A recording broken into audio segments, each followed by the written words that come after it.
Welcome to Forgotten TV, the podcast that brings you TV memories of the 70s and 80s, with a focus on short-lived TV shows, pilots, and made-for-TV movies. I'm Chris Cooling. I'd like to acknowledge another milestone for Forgotten TV. The show has received 2,000 downloads as it approaches its one-year anniversary. Thanks to everyone for listening and sharing the show. And if you're a new listener or playing this from a web browser on your computer, the show is available to download and take with you on Apple Podcasts, Google Play, Stitcher, or any podcast app.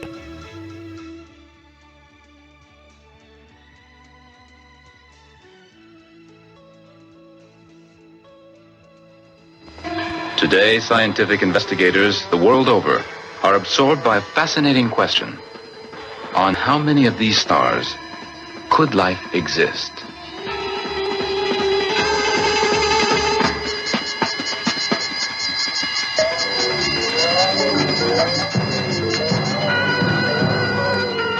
We know, for instance, that in our galaxy alone, as many as 50 million stars could support a highly developed form of life. It's quite possible that our own planet, at some remote moment in its past, had a visitor from one of these 50 million stars.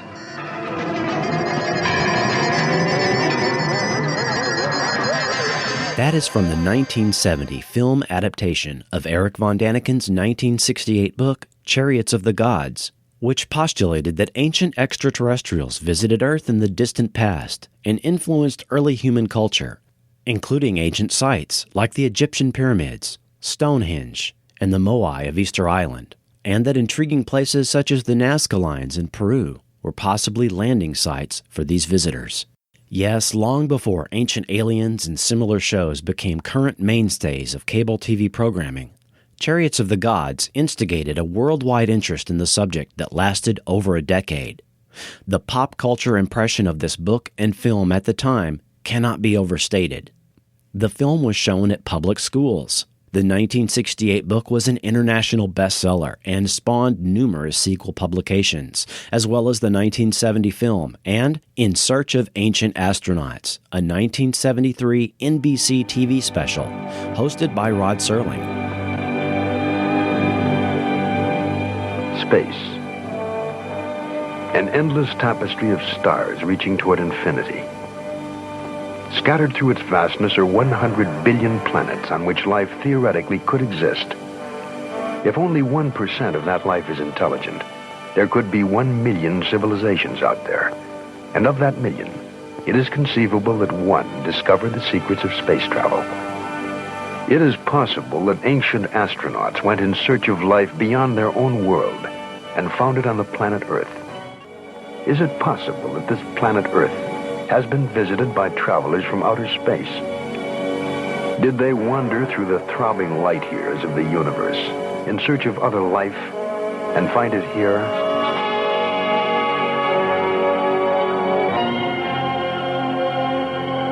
This TV special was essentially a TV adaptation of the 1970 film. In 1977, William Shatner's Mysteries of the Gods was released to theaters with yet another take on Erich von Daniken's ideas.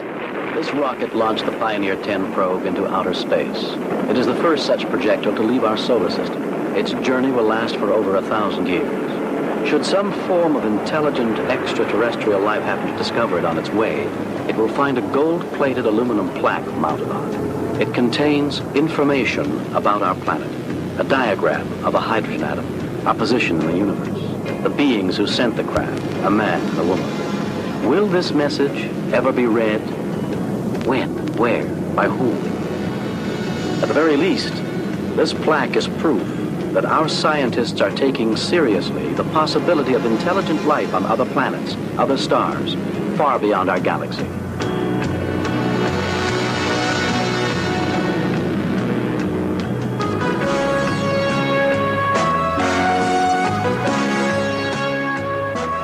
One of the print ads read, "Your government is keeping secrets from you. We have been invaded from outer space. A spectacular space adventure for the whole family. Captain Kirk will prove it to you." Interestingly, this film existed in both Shatner and non-Shatner versions. This was at a time when another Star Trek alum was hosting his own investigations into the mysteries of the unknown. For 6 years, Leonard Nimoy hosted In Search Of, and by the third episode, the show was considering Eric Von Däniken-style ideas.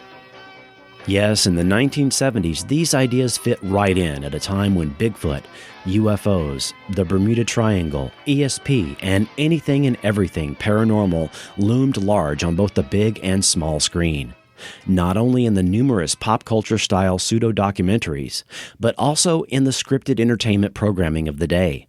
Perhaps the most popular integration of Chariots of the Gods type themes during this period was a series that posited that humans on Earth descended from ancient visitors. There are those who believe that life here began out there, far across the universe, with tribes of humans who may have been the forefathers of the Egyptians, or the Toltecs, or the Mayans. Some believe that there may yet be brothers of man who even now fight to survive somewhere beyond the heavens.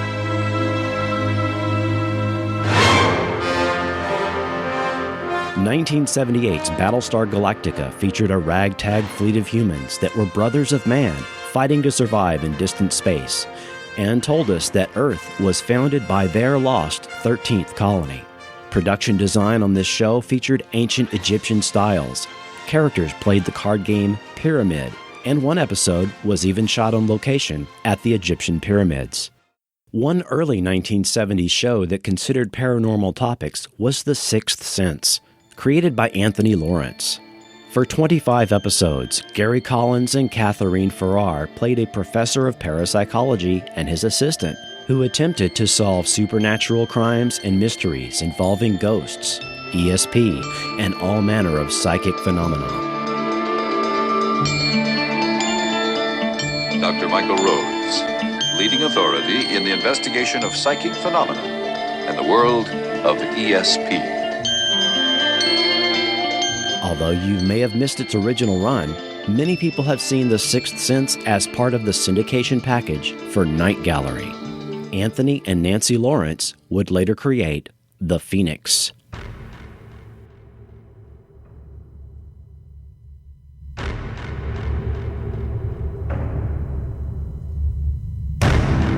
In Greek mythology, a phoenix is a long-lived bird that is cyclically regenerated or born again. Associated with the sun, a phoenix obtains new life by arising from the ashes of its predecessor. The Greek phoenix likely had an even older origin. Ancient Egyptians venerated the Bennu, a stork or heron-like bird. The Bennu was said to have flown over the waters of Nun in the ancient Egyptian creation myth, and was associated with several of their primary deities. The mythos that developed over the Bennu had it living for hundreds of years, and at the end of its life cycle, building a nest of twigs that it ignites, reducing nest and bird to ashes, from which a new bird arises, a phoenix. Similar mythical birds have been observed in the mythologies of Hindu, Slavic, Arabian, Turkish, Chinese, Japanese, and Mesoamerican cultures. Figuratively, the phoenix could represent ideas such as renewal, rebirth, resurrection, immortality, or the cycles of life, and it has been adapted throughout history to represent any number of spiritual or ideological beliefs, and has been repeatedly used in religious, political, and military iconography over the millennia. The phoenix has also appeared or been referenced countless times in modern-day literature, music, TV, and film. The paranormal culture of the 1970s, as well as the background of the mythical phoenix, gives us a little context for our consideration of The Phoenix, 1981 TV movie, which aimed to combine Eric Von Däniken's ancient alien ideas with the ancient Greek and Egyptian mythologies of the phoenix. The Phoenix TV movie and later series was created by husband and wife writing team Anthony and Nancy Lawrence, who indeed had read a number of Eric Von Däniken's books. In addition to the 1972 series The Sixth Sense, Anthony had written episodes of Bonanza, The Outer Limits, and Hawaii Five-0. Nancy and Anthony both worked as producers on the 1980s shows Jessie, Lady Blue, and The Twilight Zone revival. They also wrote the 1988 TV movie Liberace. Other than their TV credits, there is little biographical information to be found about them. Mark Carliner was executive producer of The Phoenix. Carliner produced a couple of theatrical films in the 80s, Crossroads and Heaven Help Us, both of which played at the movie theater I worked at. He became known for producing Stephen King TV miniseries adaptations, The Shining, Storm of the Century, Rose Red, and Kingdom Hospital.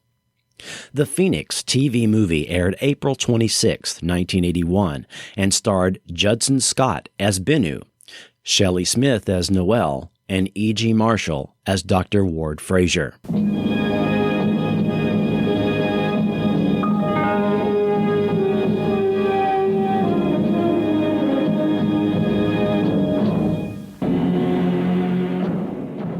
With a music theme by Arthur B. Rubinstein, who composed music for Bring 'Em Back Alive, Scarecrow and Mrs. King, The Wizard, as well as the films Blue Thunder and War Games. When the gods were very young, seeing that men lived like wild animals, they took pity on them and sent to earth a child of theirs, so that he might teach men the knowledge of the greatest of all gods, the sun.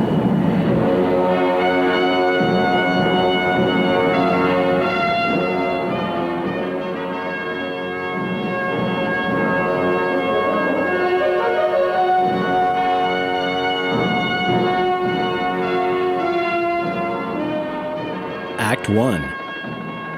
We open at some type of archaeological dig in South America.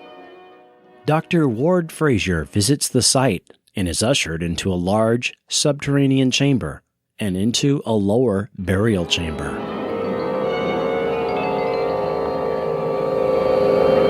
It's a burial chamber, intact. Looks Aztec. No, it's Mayan, but with strange differences.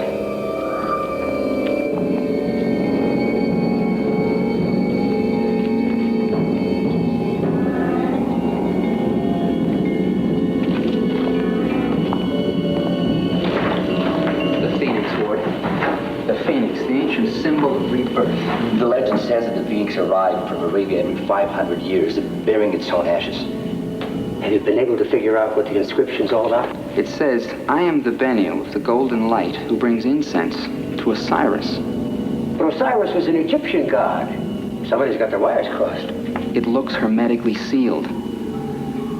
We'll need more sophisticated equipment to open this. Oh, we have an institute in our capital. I doubt if it's equipped like ours.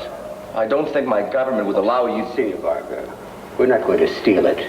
This is still a collaborative effort. There's only one place in the world with equipment special enough to handle this. The sarcophagus with a circular symbol of a phoenix on it is taken out of country to a clean room at the Medical Center for Astroarchaeology, where sophisticated scanners are used on it.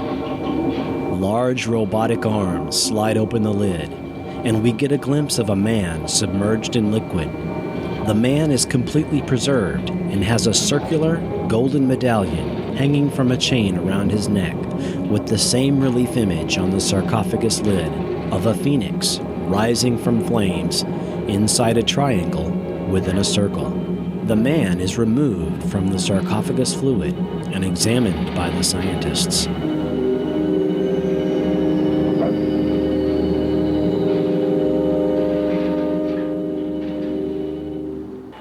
It's incredible. The liquid was chemically related to amniotic fluid, like in a mother's womb, but it's synthetic and has unknown elements. No, he certainly isn't your average American boy. Even an ancient Maya wouldn't have cellular structure like this, glands, pigmentation. Different. Better. It all fits, Ward. Don't you see? Ancient astronauts existed. We're looking at one. Now, wait a minute. I'll grant you've made a remarkable discovery, but don't go jumping to a lot of wild conclusions. It may not be such a wild conclusion, Dr. Frazier. Our history and our traditions are filled with stories of gods who came down from the sky in fiery chariots. But you're mixing apples and oranges, Egyptian symbols and Incan gods. There's no connection. What? Many people believe that the Egyptian genius Imhotep was the same god of the Incans. Look, there's all kinds of evidence that some superior beings were here. Electric batteries, thousands of years old. Numbers with 15 digits, something not registered on any computer. Maps found in the 16th century that could only have been charted from the air. That's all been explained scientifically. Can you explain this amulet? What about it? We can't get it off. Go on, touch it. It's hot. No sign of radiation on a Geiger counter. It's some unknown energy. Unknown. Later, unseen by anyone, monitors show the preserved man's vital signs coming to life, and he escapes off-screen. Walking down a road, he appears to be glowing as he comes across a young woman in a car that gives him a ride. Shortly, they arrive at the ocean side, where a family in a Dodge camper van is enjoying the beach with a young boy, Timmy, digging in the sand that appears to be deaf. The man removes his shirt and kneels to bask in the sun as the boy and his dog approaches him. The man seems at peace and does not really interact with the boy. He then sheds his pants as well and disappears into the surf au naturel. The woman, evidently a photographer, takes a number of pictures of all this.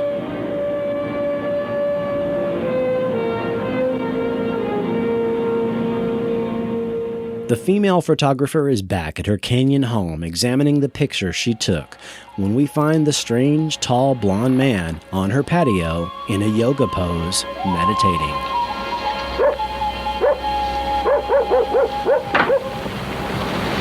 I found some more clothes. The naked body seems to shock everybody, except you. Well, I've seen a few in my time, professionally speaking.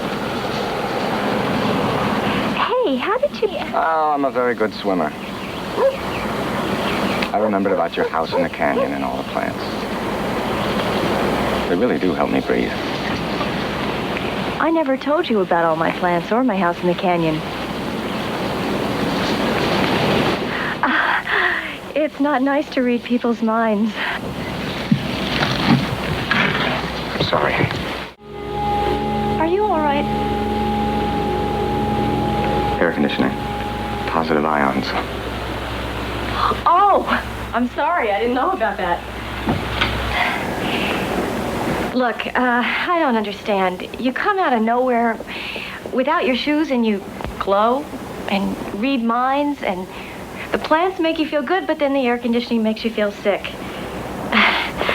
One of us isn't playing with a full deck, and I seem to be at a real disadvantage here. There is a man. I've got to talk to him. He can help me. What man? His name is on a tag you took from the green clothes. Oh, yeah. I was going to check him out tomorrow and see if I could find out a little bit more about you. I can tell you where to find him. Go to him. Tell him to come here now. Alone. You got it. The woman quickly finds Dr. Frazier. You happen to lose a 6'4" blonde stud who can read minds and is allergic to air conditioning? I read your books. All of them? Well, they weren't too demanding. You'd think you were a Russian spy or something, the way they're running around looking for you. This young lady thinks you're quite a bundle. Practically a Superman. Can you leap tall buildings in a single bound? Not without a little help. Which leads us to why you asked her to bring me here. I want to tell you something. There are pollutants in your air. Lead and chemicals. You're not the only one complaining about that. Well, maybe not, but for me it's causing a highly negative electrostatic field. It's hurting my body. It's destroying me. I've been able to counteract the damage with some natural elements, but I have to have a more permanent unit if I'm going to survive. Close your eyes. Concentrate. I can tell you faster in images than in words.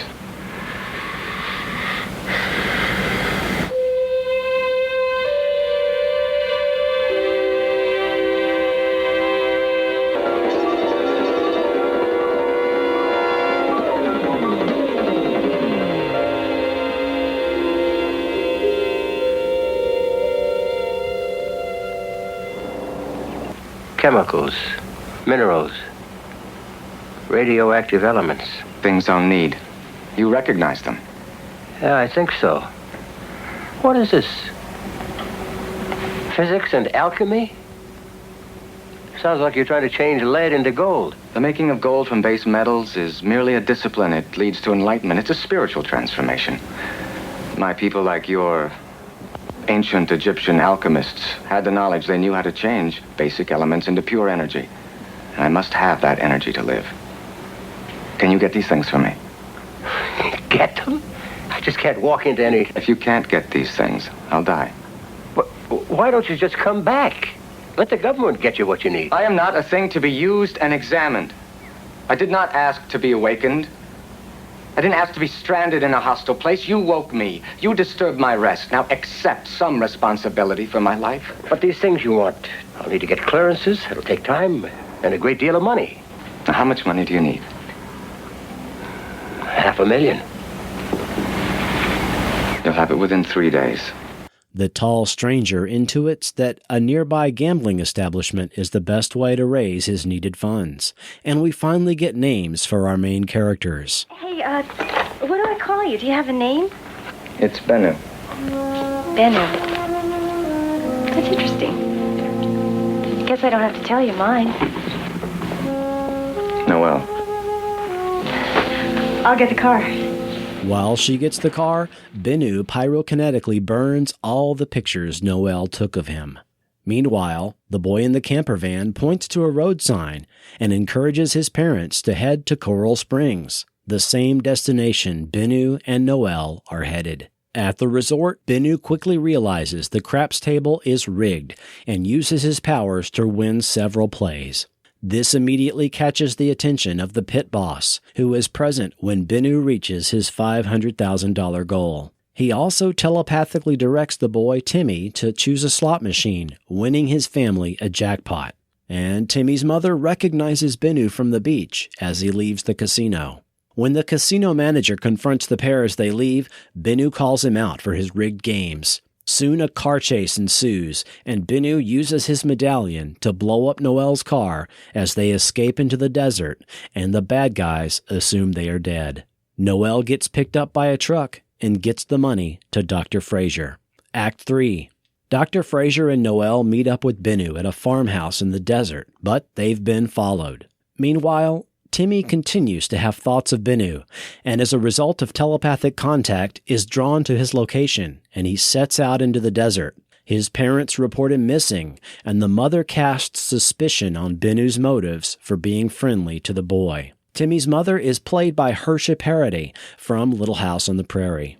It turns out the boy isn't deaf, but refusing to speak as a result of his father. He's chosen to believe his father's only missing in Vietnam. Tim withdrew into himself when his father was killed, and he's refused to use his mouth or ears ever since. He's not missing, Tim. Your father died fighting in that war. The fire in your mind is real. He died with courage, Tim. A very noble heart was purified in flame. You can hear me now if you want. The pain won't get any worse.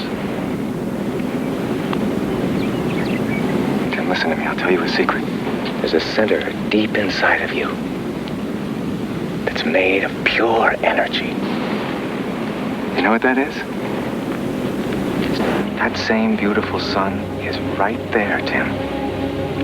Just like the sun inside of me and every other living creature.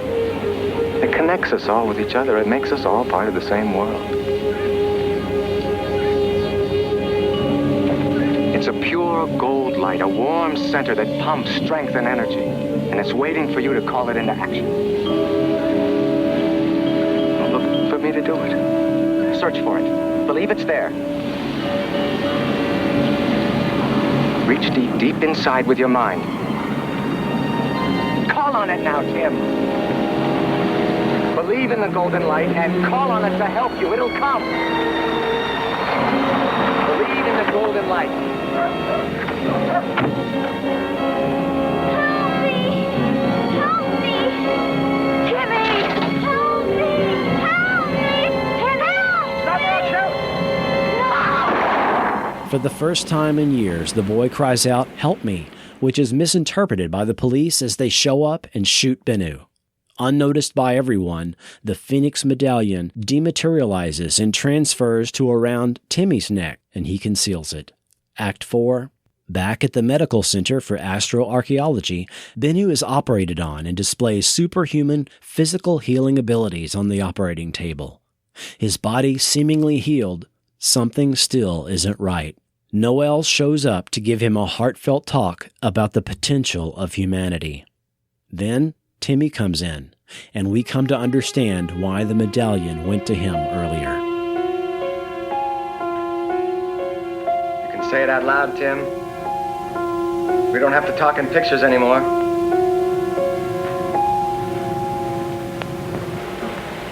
I don't want you to die.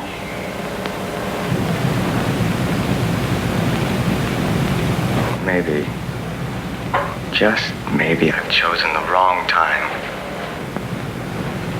I gave you the amulet, Tim, because I thought I was dying and I'd lost faith. Will you give it back to me now?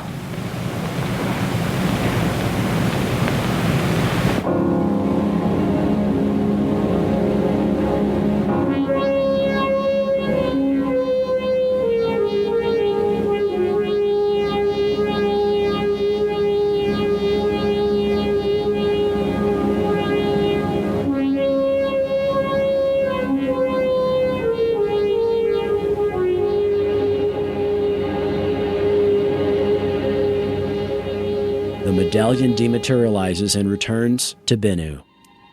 The sun then rises and shines into his hospital room, and Bennu levitates to receive its energy and somehow escapes the hospital.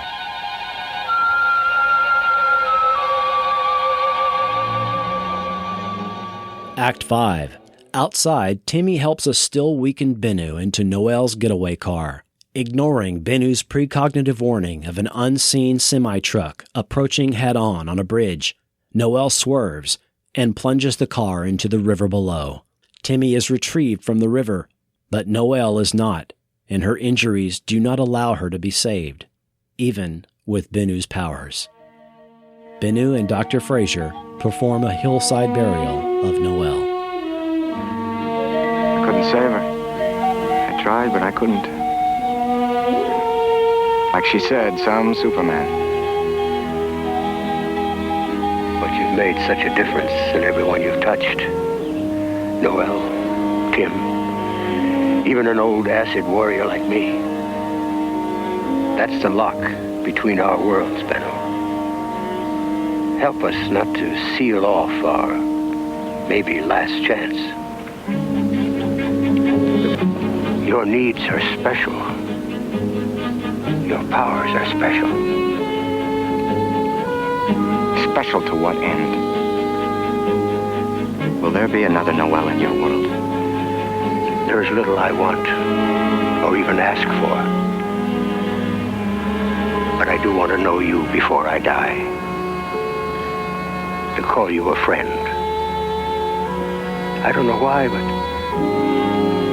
somehow I feel you're a wellspring of hope for humanity.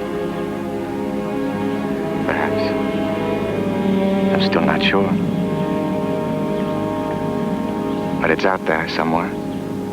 The reason, the purpose, something defined, waiting for me. My destiny. And I've got to find it. We close to Bennu in an extended scene, again shirtless and kneeling, receiving energy from the sun. Behind the scenes. The TV movie aired April 26, 1981 on ABC at 7 p.m. Central as part of a Sunday night double feature. It was followed by the pilot movie for the series American Dream. It had a 90-minute runtime and was on against a repeat of Chips on NBC and the CBS lineup of Archie Bunker's Place, One Day at a Time, and Alice, all repeats. I caught a little Indiana Jones vibe in the opening scene, but this was 2 months before anybody had seen Raiders of the Lost Ark. The character of Bennu as depicted on screen reminds me much of Kane on Kung Fu in more ways than one: compassionate, caring, benevolent, fighting only in self-defense or the defense of others. Among the powers Bennu displayed were telepathy, the ability to levitate, pyrokinesis, clairvoyance, telekinesis, and rapid healing. Some of these powers he evidently could manifest without using the Phoenix medallion, while others required its use.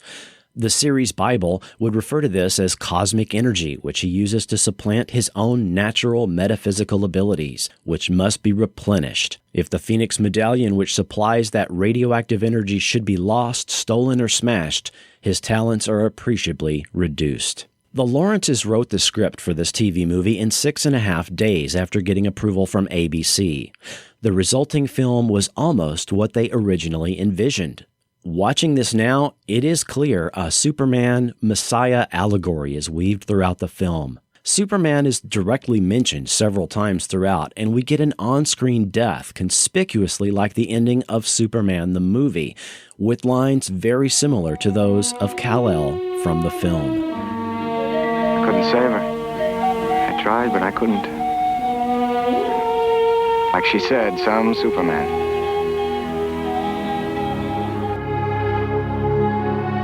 Those things I can do. All those powers.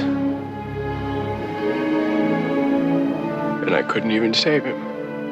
In addition, the female lead character is named Noelle, possibly named after Noelle Neal, who played Superman's love interest, Lois Lane, for 10 years on both film and TV screens and continued to appear in various Superman productions for decades. The network was uncomfortable with several aspects of this film. The religious references and implications was certainly one of them. Another was the beach scene after Bennu fled the medical facility, intended to depict Bennu's childlike innocence and that he came from a completely different time and place. The original edit much more clearly showed Bennu disrobing and walking naked into the surf in silhouette in the presence of 10-year-old Timmy. According to Nancy Lawrence, ABC network reps nearly had a stroke during this scene and demanded it be edited down. In fact, she relates the network people didn't like Judson Scott all that much to begin with. Whether it was his vaguely European appearance or the charismatic way he spoke and gestured during his screen tests, he was not the network's first choice for the role. Were it to become a series, the network required an antagonist be added to the cast to make the show structure more recognizable and appeal to a wider audience, for fear their series would only have a cult sci-fi following.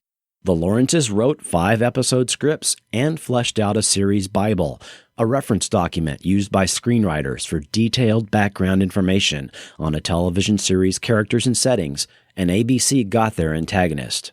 However, a writer's strike took place over the summer of 1981, which delayed the start of the fall season. And during this time, ABC began to have second thoughts about a series. The network wanted a change in tone from the TV movie, with its almost spiritual tone, into yet another show resembling The Fugitive. None of the original material the Lawrences wrote for the series was ever accepted by ABC. The position of story editor was given to someone else, and the 4 scripts that got filmed were completely new scripts by different writers, with the Lawrences receiving created by credits. When we come back, we'll look at the Phoenix series episodes that made it to air. The Phoenix will return after these messages. Friday. Hello, I'm James Coburn. I know you'll be joining me in the darkroom. James Coburn hosts stories of mystery and suspense, spine-tingling twists and turns. Done it to me! Beware of the stories that scare. Darkroom, Friday. Take heart, America. At last, help is on the way. He may be unable to leap tall buildings in a single bound. He may be slower than a speeding bullet, and he may be less powerful than a locomotive. But he's working on it. Butterfingers. Give the poor guy a chance. He's just getting started. Good God, Ralph. Superpowers. But when he gets it going, there's no stopping him. Make way for the greatest American hero. He's coming to save us this Wednesday. There's something in the air that says great times are coming your way. There's a celebration all across the nation. Now is the time. ABC is the place. All your favorite places. Lots of friendly faces.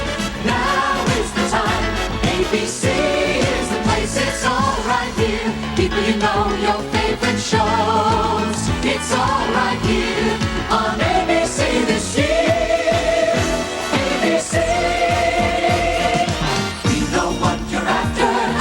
Drama, sports, and laughter. Now is the time. ABC is the place. It's all right here on ABC this year. Now is the time. ABC is the place. The 1981 writer's strike delayed the start of the fall season for many shows. Instead of new shows coming on in September, some series were delayed until October or November. Such was the case with Darkroom, a new series ABC started airing on Friday nights at 8 p.m. Central in late November. This series was canceled after 7 episodes.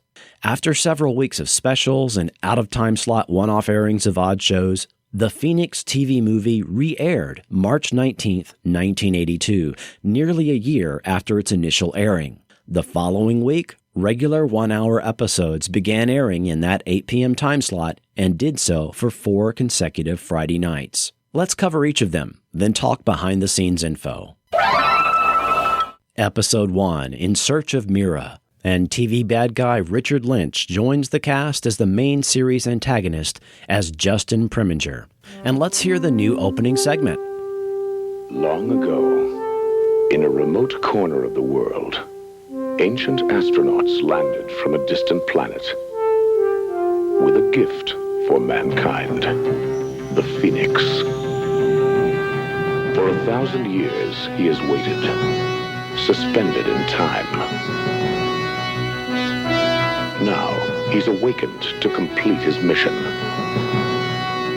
He searches for his partner, Mira, for only she knows his ultimate assignment on Earth. Dependent on the sun for his strength and survival, endowed with a superior intelligence, he has fully developed the powers of the human mind.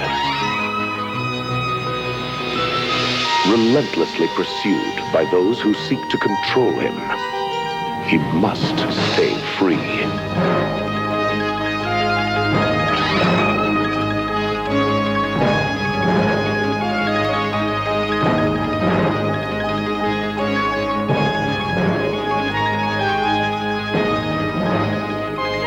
The Phoenix.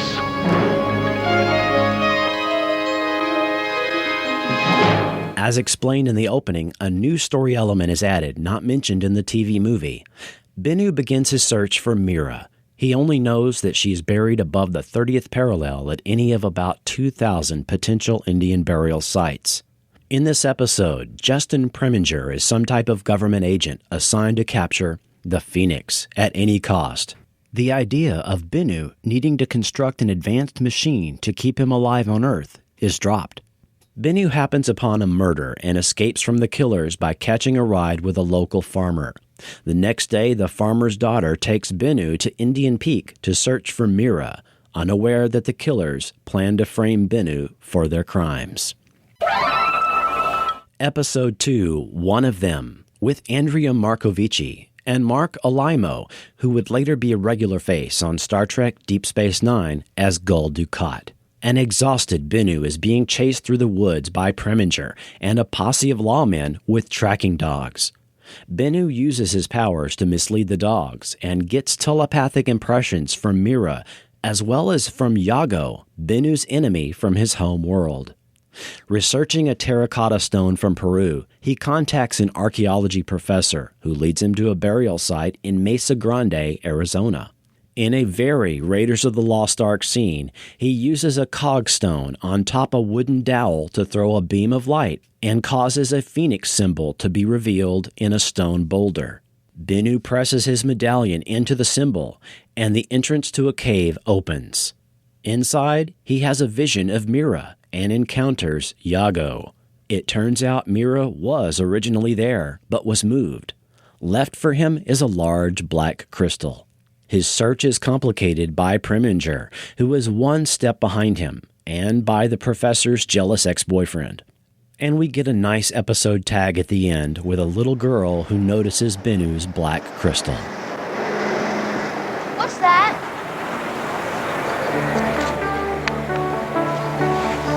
It is beautiful, isn't it? Can I see it? Sure.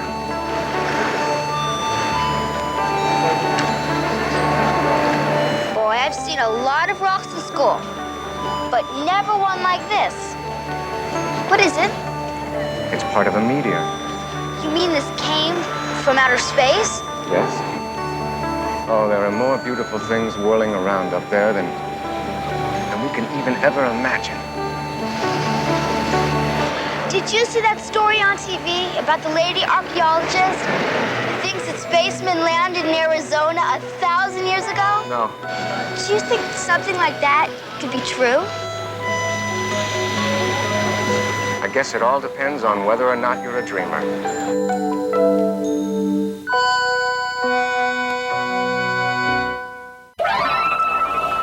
Episode 3, A Presence of Evil, with Robert O'Reilly, who later appeared as Gowron on various Star Trek series and video games. Jeremy Licht also appears, and character actor Mickey Jones, who just passed away, appears in an uncredited role. Bennu is hitchhiking and is picked up by a friendly woman and has to defend her against a couple of rough characters on motorcycles at the local gas station. Bennu finds work as a hired hand at a horse farm near the Hokan Picture Caves, which he intends to investigate. He befriends a young boy and takes him to check out the caves, where he hears Yago speaking to him. This spooks the horses, which throws the boy, and he slides down the hillside into a valley. Bennu levitates the boy to safety. Meanwhile, terrorists have set up shop on the property and plan to take it over and transport stolen uranium to foreign countries, or something. The terrorists plan to kill everyone on the farm, including the new hired hand, before completing the heist. And of course, Preminger is tailing Bennu the whole time, finally coming face to face with him toward the end of the episode. Episode 4, The Fire Within. Bennu is at a bus station and encounters a boy playing the now classic arcade game Phoenix. He uses his Phoenix powers to get the high score on the game, to the admiration of a group of kids. Dang, it's over. Maybe you pushed too hard. Why don't you try it again? I'm tapped out. You're what? I don't have any more quarters. You mind if I try? You ever played before? No. It's a free country. Your timing was probably off. Yeah, sure.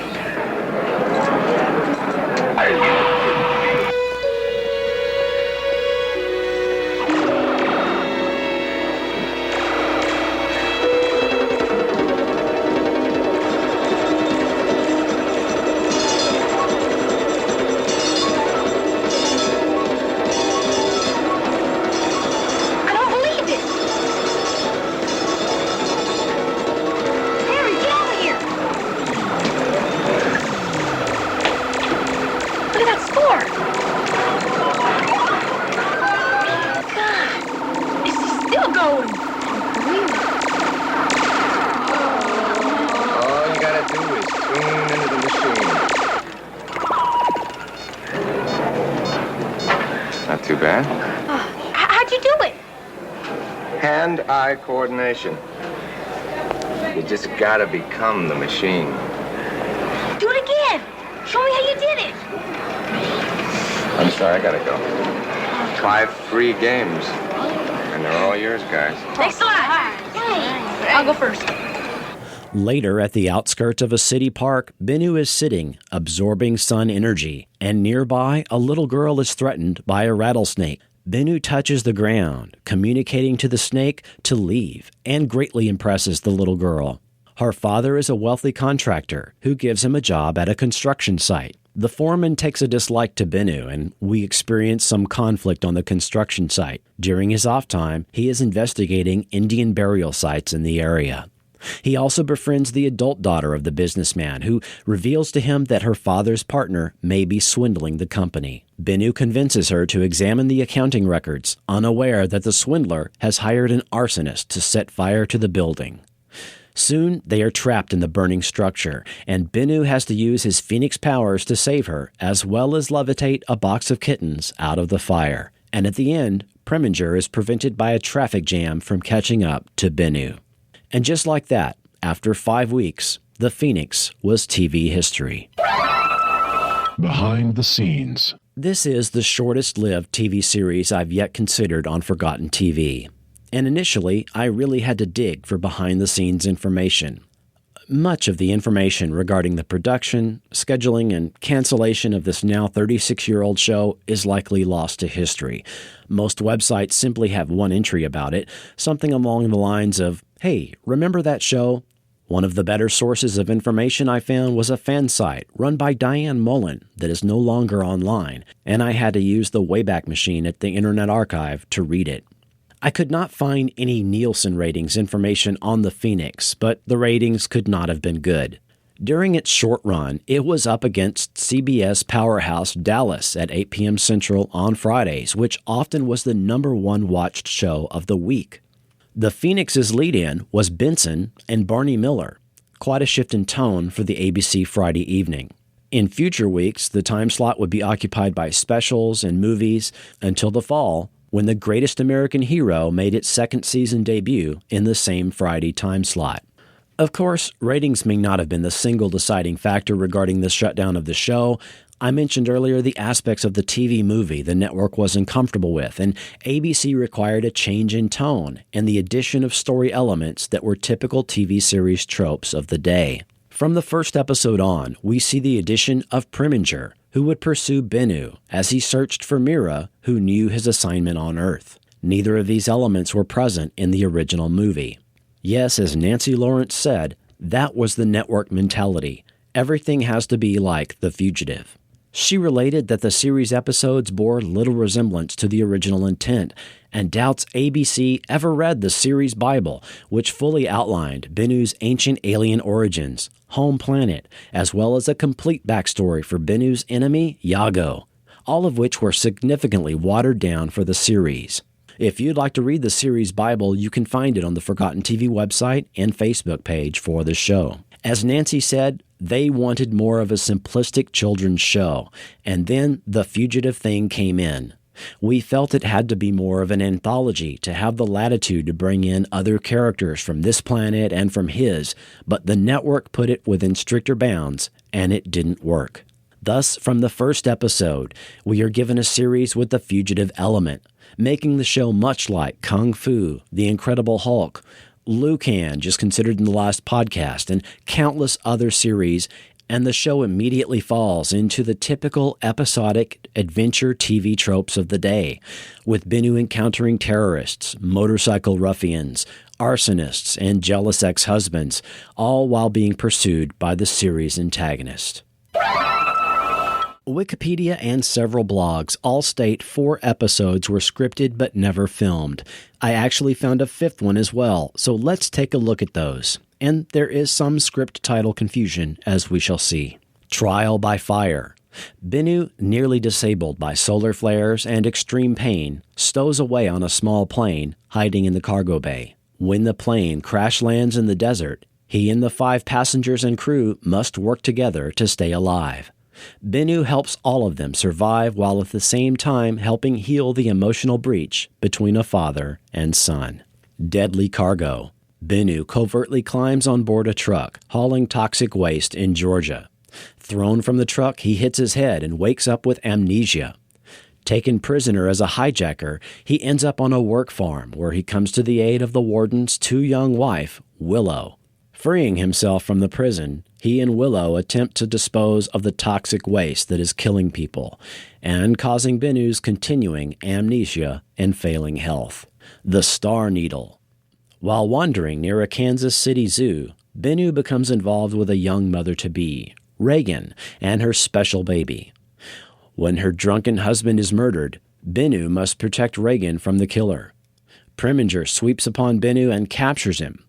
Bennu escapes from this trap to again rescue Reagan from her would-be murderer. This episode description is mislabeled Dark Hunter most places online. The Dark Hunter. Dr. Ward Frazier and Dr. Rachel Helfin revisit the archaeological site where Bennu was first found and discover a strange device. This device turns out to be a portal to Bennu's home world. activating the portal, Bennu meets his father, who warns him of Aiwaz and the danger this criminal presents to Bennu and his mission. Bennu returns, only to learn that Aiwaz has arrived on Earth. Bennu thwarts Aiwaz, but not before losing a close friend and his only link to his home. This was fully scripted, written by the Lawrences, and is findable online. However, it is mislabeled the Star Needle almost everywhere. Also, the name of Bennu's enemy, Aiwaz, was changed to Yago for the series. One of my sources omits the Dark Hunter, but mentions a 5th episode script, The Face of an Angel, which had Bennu receiving a psychic message from his home planet. Bennu sickens, and with Dr. Fraser's help, he learns of Mira and also about people from his home planet that mean him harm. Bennu travels to Tolner, Texas to find Mira, only to discover she's been kidnapped by the evil people. While he tries to find her, he becomes involved in drugs and murder. This script existed as a work draft, and just by the description, it seems plot elements from this one were integrated into other episodes, and it seems unlikely it would have been produced itself as an episode. Deadly Cargo and The Star Needle were reportedly written by the Lawrences, while the rest were attributed to other writers or writer credits were not available for them. And it is unknown how many of these synopses are from the 5 scripts the Lawrences wrote that ABC never used. Diane even told me that she thinks 2 of the episodes were even filmed, although it is not known which ones, or if this for sure happened, as they have never surfaced and were not part of the episodes later shown on the Sci-Fi Channel. The medallion Bennu wears is of interest to many people that became fans of the show. Unfortunately, I was not able to track down who designed or made the medallion, and there were clearly 2 of them. The one used in the TV movie had a triangular jewel or crystal in the top of the pyramid above the phoenix bird. The one used in the series episode had a cleaner design, omitting this crystal. Over the years, various fan-made replicas have been made and sold, some by professional jewelry makers, and you can still occasionally find one on eBay. Bennu resembles one of the types of aliens once commonly referred to in alien encounter stories, the Nordic aliens. Humanoid extraterrestrials purported to initially come from Venus, and later the Pleiades, who resemble Nordic Scandinavians. Professed contactees describe them as typically male, 6 to 7 feet tall, with long blonde hair, blue eyes, and skin tones ranging from fair to tan. Initially referred to as Space Brothers, ufologist George Adamski is credited with being among the first to claim contact with the Nordic aliens in the mid-1950s. And scholars note accounts with beings with features described as Aryan often include claims of telepathy, benevolence, and physical beauty. Reports of the Nordic aliens dwindled after the 1960s. The Phoenix inspired several fanzines of the 1980s. Long before the internet, fanzines were fan-published newsletters that were hand-circulated among friends, mailed to fans, and you would find them at independent bookstores, comic book shops, and video stores. One of the earliest, if not the first TV show to have such invested fans was Star Trek. Fanzines would contain original art, episode guides, original stories now called fan fiction, and news about what the actors were up to. The Phoenix even inspired its own convention. In August of 1984, fans held PhoenixCon 84 at the Holiday Inn in Annapolis, Maryland, and featured guest of honor Judson Scott. Thus, the Phoenix joined a very short list of TV shows that inspired a convention. By the end of the 80s, conventions became an established for-profit business model, due mainly to the popularity of Star Trek. But once in a while, there were small, non-Trek, fan-run conventions with a single TV show theme, such as Space 1999 or Starman. Likely, The Phoenix is the shortest-lived TV show ever to have a convention based on it. Judson Scott was a 6'4", relatively unknown stage actor when cast as Bennu, but he became known for his genre roles. Not 2 months after The Phoenix went off the air, he appeared as Joaquin, an uncredited role in Star Trek II: The Wrath of Khan. Then, The Powers of Matthew Starr, Voyagers, Greatest American Hero, V the Series, Star Trek The Next Generation, Star Trek Voyager, Babylon 5, and The X-Files. Here are some of his memories of The Phoenix. The Phoenix was a series that I starred in about an alien who's discovered in an archaeological dig floating in amniotic fluid in a sarcophagus. They open up the sarcophagus, but he hadn't fully regenerated. So he kind of wakes up in a haze and he doesn't really know why he's on Earth. He knows there's a purpose that he has, but he doesn't know what it is. We were trying to make it seem like our shared human condition, that we're all kind of wondering, when we look at the stars at night, why are we here? What are we doing? So this Bennu character is quickly grabbed up by the government and studied because they know he has telekinesis and telepathy and things that we know we have. But so he didn't have like superpowers. But I escape, wanting to find out why I'm here, and the government agent follows me around from town to town. Every episode I was in another town helping a kid with his cat or a farmer grow his grapes. So that's what that was about. And it was just like cogs in a wheel. I mean, there were 15 other guys that I was auditioning, screen testing with on a sound. This is a proper screen test with 35 millimeter cameras back then. I had no problem. I had no fear. Handsome stars, whatever. I wasn't worried. I said, this is my character. And I just had total belief that I was this, because I felt like that in New York, this alien California guy with no real home, just wanting to make everything beautiful. And I kept that feeling. I kept that through the long, treacherous road of the pilot being shot, of waiting to find out if the pilot got picked up, of the episodes being written and given to the network. Well, I'm not sure. Before we give you a full order, we've got to see changes. Then the episodes being accepted, then the episodes being shot, and all the time in between was a year-long writer's strike, which stopped the whole. So we lost people, and anyway, it was amazing that it was the cult show that it's turned out to be. It was a sweet little show, The Phoenix. So when was that? What year was that? 81, 82, just about the time I shot The Wrath of Khan. Right after we wrapped The Phoenix, they asked me to come and play Khan's son in The Wrath of Khan. Judson is a champion surfer. He began surfing at age 9 for Hobie surfboards. Also, as you may have been able to tell, Mr. Scott is very spiritual and is a member of the Self-Realization Fellowship. Although he seems to have no public social media presence, he has been somewhat active on the convention circuit over the last couple decades. Richard Lynch was known for many TV and film roles.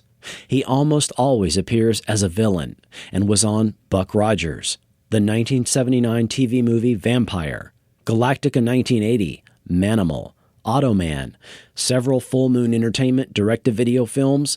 He was very much a working actor with 161 acting credits and will pop up again and again on forgotten TV. He died in 2012 at age 72. Falling far short of an amount of episodes needed for TV syndication, The Phoenix has rarely been seen again on TV, although it was rerun on the Sci-Fi Channel. There was a VHS release of at least the pilot movie, but it has never made it to DVD or any online streaming service. Due to the obscurity and extremely short life of this series, as well as the rapidly shrinking market for DVD sales, it possibly will never be released. Recordings of a 1994 Sci-Fi Channel airing are viewable on YouTube. While interest in extraterrestrials and the paranormal has always been around to an extent in popular media, appearing in radio programs such as Coast to Coast AM, as well as shows and movies like Stargate, The X-Files, Prometheus, and the polarizing fourth Indiana Jones film, the popularity specifically of the idea of ancient alien visitors to Earth has surged since 2009, when Ancient Aliens made its cable TV debut. Over the past 9 years, 135 episodes have aired on the History Channel, instigating numerous imitators, internet memes, as well as pop culture parody. Although characterized as pseudoscience by the mainstream, and even though a number of well-reasoned and fully referenced critical rebuttals to Ancient Aliens and Chariots of the Gods have been produced, interest in the ancient alien theory and paranormal topics in general has not waned. This reminds me of the words of Criswell in the opening lines of a certain 1959 film that still ring true. You are interested in the unknown, the mysterious, the unexplainable. That is why you are here.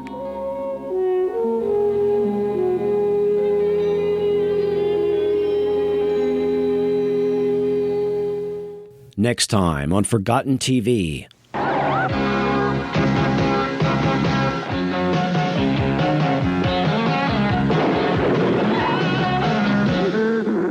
It's a journey through the Forgotten TV era with Ernie Hudson as we take a look at his TV roles, including the short-lived Highcliffe Manor and The Last Precinct.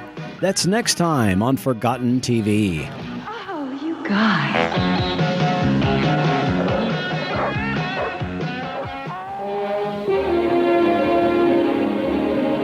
Forgotten TV is not affiliated with ABC, Mark Carliner Productions, or Anthony and Nancy Lawrence.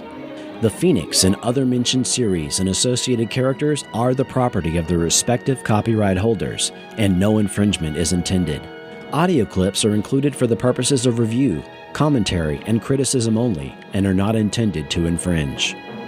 And I'd like to thank the following YouTube channels for making audio clips in this episode possible.